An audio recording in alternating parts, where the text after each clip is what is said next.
31 BC. The waters off western Greece are black with warships. Mark Antony commands 230 of the finest war galleys ever built. Massive, bronze-rammed, moving in perfect formation with thousands of oarsmen pulling in perfect sync. Rome's destiny is being decided on this water. Nobody on either side doubts it. Whoever controls this sea controls the world. But let's change one thing. Cutting through those same waters, leaving a wake no ancient sailor has ever seen, is something that shouldn't exist for another 2,000 years. The USS Gerald R. Ford, a 100,000-ton nuclear aircraft carrier from 2022, carrying 90 aircraft, 5,000 crew, and enough firepower to end civilizations. Not delay them, end them.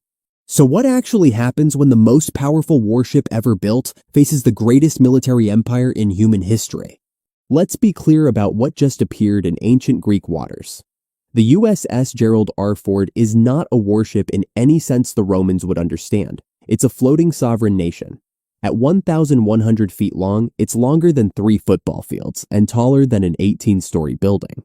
It runs on 2 nuclear reactors that need no refueling for 25 years. It doesn't care about wind. It doesn't care about tides. It moves at 30+ knots in any direction it chooses, which to a Roman oarsman pulling desperately at his bench would look like actual sorcery. What it carries is where things get truly unfair. 90 aircraft, FA-18 Super Hornets, EA-18G Growlers for electronic warfare, E-2D Hawkeyes for airborne surveillance that can track hundreds of targets simultaneously across hundreds of miles. Each FA-18 alone flies faster than the speed of sound and carries precision munitions that can destroy a specific building from 15 miles away. The carrier's defensive systems include the evolved Sea Sparrow missile system, RIM-116 rolling airframe missiles, and Phalanx CIWS, a rotary cannon that fires 4,500 rounds per minute, specifically designed to destroy anything that gets too close. The Ford doesn't just fight. It dominates entire theaters of war simultaneously, from 50,000 feet down to the waterline. In 31 BC, it's essentially a god that chose to show up in person. But let's not underestimate what it's facing. Mark Antony's fleet at Actium isn't a mob of wooden boats. These are quinqueremes, 5 bank-oared warships engineered with a precision that Rome spent centuries perfecting. Their bronze rams can punch through enemy hulls at ramming speed. Their towers carry trained archers, artillery catapults launching 50-pound stones, and soldiers who've been fighting since childhood.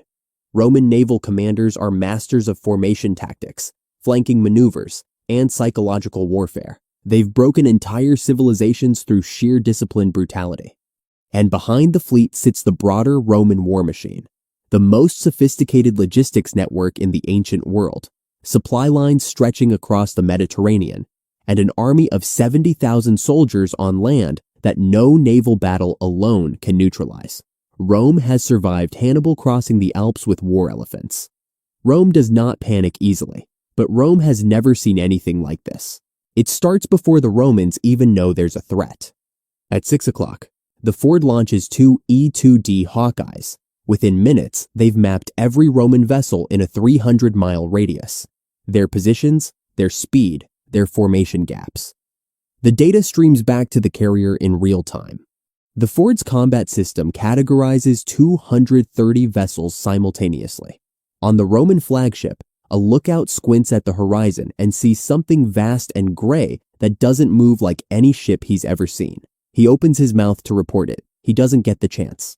The first FA-18 pair drops to 200 feet and goes supersonic. The sonic boom alone hits Antony's formation like a physical wall. Oarsmen drop their oars. Horses on transport ships rear and throw men overboard. Soldiers who've held formation against Parthian cavalry charges grab whatever's nearest and hold on. A sound like the sky splitting. And then 2 dark shapes are already gone, banking hard to the north before anyone can process what just happened. The psychological damage is already done, but the Ford hasn't fired a single round. Now it does. 2 Super Hornets swing back in a wide arc and line up on the command cluster, Antony's heaviest quinqueremes, identifiable by their elevated command towers. The pilots select Mark 82 unguided bombs. At this range, precision isn't even required. The first bomb hits a command quinquerum dead center. The detonation doesn't just sink the ship, it vaporizes the upper deck, sends the ram spinning 200 feet through the air, and creates a pressure wave that capsizes the two vessels alongside it. 3 ships gone in 4 seconds. No warning, no escalation, no counterattack possible. Antony's officers are screaming conflicting orders. Half the fleet tries to tighten formation, the instinct drilled into every Roman naval commander. The other half begins breaking toward open water. This is exactly the wrong response to an air threat, but there is no right response to an air threat in 31 BC, because the concept doesn't exist yet. The Hawkeyes flag the breakaway group. 2 more FA-18S are already in the air. They carry AGM-65 Maverick missiles, fire and forget, infrared guided, each one capable of destroying a tank. Against a wooden galley packed with oarsmen and a full cargo of pitch and oil. The result is not a sinking, it's a detonation. 4 ships become fire in under a minute. By this point, Antony's formation has completely collapsed. The greatest naval commander of the ancient world is watching his fleet disintegrate against an enemy his entire civilization has no framework to even describe. Veteran soldiers who've marched across 3 continents are jumping into open water. Captains are abandoning their vessels. The Actium battle that historically lasted most of a day is, in practical terms, already over. But here's where it gets complicated. The Ford can destroy the fleet. What it cannot do is conquer Rome. The carrier needs resupply every few weeks. Jet fuel, ordnance, food for 5,000 crew. In 31 BC, none of that exists within 2,000 years. Every missile fired is gone permanently. Every bomb dropped is irreplaceable. The Ford carries approximately 2,500 tons of aviation ordnance. Impressive until you consider that Rome has 28 legions, dozens of fortified cities, and a landmass stretching from Britain to Mesopotamia. Destroying a fleet is one afternoon's work, forcing Rome's political surrender from the sea against a civilization that has no concept of the weapon being used against it, and therefore no mechanism to formally respond to it, is a different problem entirely. There's also the question of who the Ford is even fighting for.